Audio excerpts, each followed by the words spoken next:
Welcome back to Sports by GSMC Podcast Network. I am your host, Jeremy Lapidus. Today is Monday, December 16th. If you were just tuning in, we just finished going over the wild Week 15 in the NFL. In this segment, we finish off our show with a little bit of power rankings. The college football playoffs are officially set. 12 teams in. We're going to power rank all of them. But before we do that, remember, if you would like to be an even bigger part of the show than you already are, all you need to do is go to gsmcpodcast.net. Or if you are on YouTube, you can use that super chat feature. If you do either of those two things, a message should pop up on the bottom of the screen for you, me, and everybody else around the world to see. If you do have a burning question about sports, anything at all that you would like to ask, go ahead and throw that in the comments. Throw it in the chat. I will get to it as soon as I possibly can. I appreciate everybody so much for sticking around, talking some sports with me here on a beautiful Monday, December 16th. But like I was saying, we're going to finish off our show today here with a little bit of power rankings. We get into the top 12 right here in college football, the last few teams that can win the conference, can win the national championship here. And we're going to start off at number 12. The Clemson Tigers. They were a team that got in off of technicality, right? They were a team that got in after winning the ACC tournament or the ACC championship game, right? The Clemson Tigers are a team that could be very dangerous. We've seen them against a team like SMU just out physical them. But when it comes to a team that is going to be much more physical, we saw them get absolutely destroyed by Georgia early on in the season. We saw Louisville take care of business against them. This is a Clemson team that has struggled with better matchups. Now they go up against a Texas team, and that Texas team is nothing if it's not physical. And I think Clemson, as physical of a football team as they are, and as similar as they are to Texas, I just don't think they're going to have the offensive firepower, the offensive juice, or really the ability to get past and make those big home run plays that they rely upon so much in the college football playoff against Texas. And I think they're the worst team in. Right behind him, or right ahead of him, I should say, is the Boise State Broncos. I talked up the Mountain West. I talked up Boise State. This is a good team. This is a team that I could see potentially, if they get the right matchup, advancing to the semifinals. But then they're going to get a tough draw. I think this is a Boise State team that's very talented. And Ashton Jeanty is a guy that deserved to win the Heisman, was up there in voting, second place. Good spot for him there. This is just a Boise State team that doesn't have the physicality, the ability to deal with some of these SEC teams down the stretch. They're just going to get absolutely blown up. And unfortunately, I don't know if they can really do anything about it. Maybe they can, but I don't really think this Boise State team stands much of a chance in the playoffs. At number 10, it's SMU, another team that has struggled with physicality. We saw them kind of figure it out down the stretch there against Clemson. They made it a close game. They tied it up. Clemson wins on a walk-off field goal. But SMU, I don't know if they're going to be able to deal with a team more physical than Clemson. Now, Penn State in the cold is going to be tough, and I think Penn State matches that description, a Big Ten, tough-nosed physical team. It's not going to be easy for them if they can win it. They may have a path to the college football semifinal. This is a team that could pull off an upset. If there's any team that I think could pull off a big upset, it's probably them.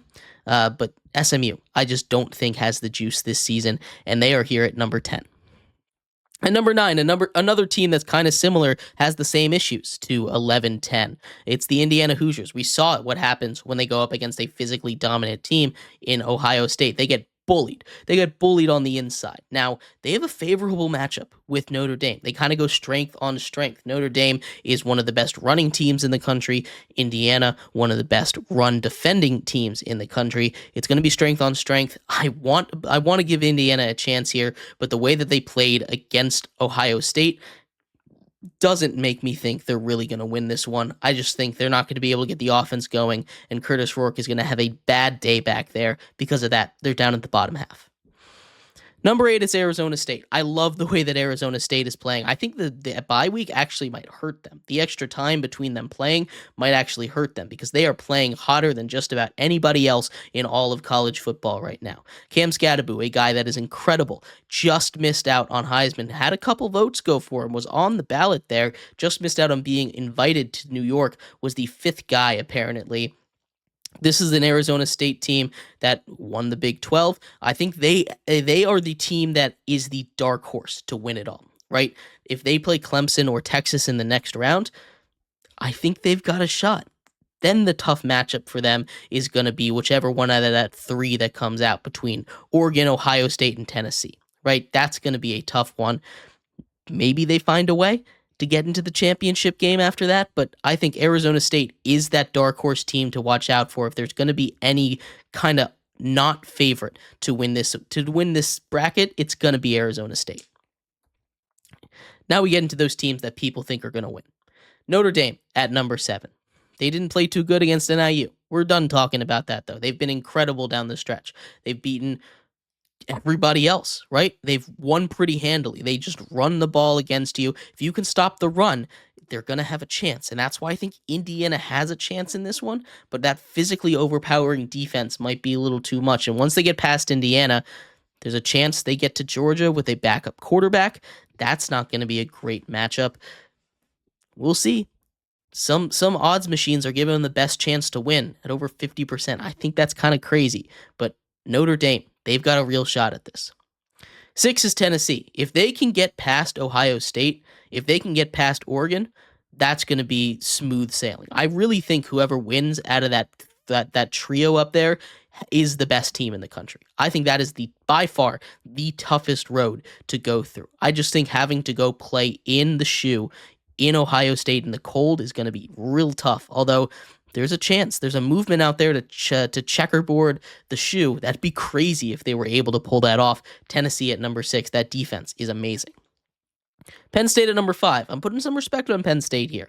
They hung tight with Oregon. They hung tight with Ohio State. They didn't win either of those games, but especially in that Oregon game, they showed me a lot offensively. Drew Aller announced that he's going to be back, and if he can play like he did against Oregon in these playoffs, they have a road to the finals. I really think they do. They've got probably the easiest path, 11, and then they play the 11 seed in SMU, then the 4th, then the 3 seed in Boise State, and then they play a battered and beaten Georgia team. Or Notre Dame or Indiana, but it'll be tight. I think Penn State's got a real good shot to win. At 4, it's Texas. Like I said, I think they're a team that kind of chokes under pressure, but they've beaten Georgia. They're big games. They failed to beat Georgia twice, right?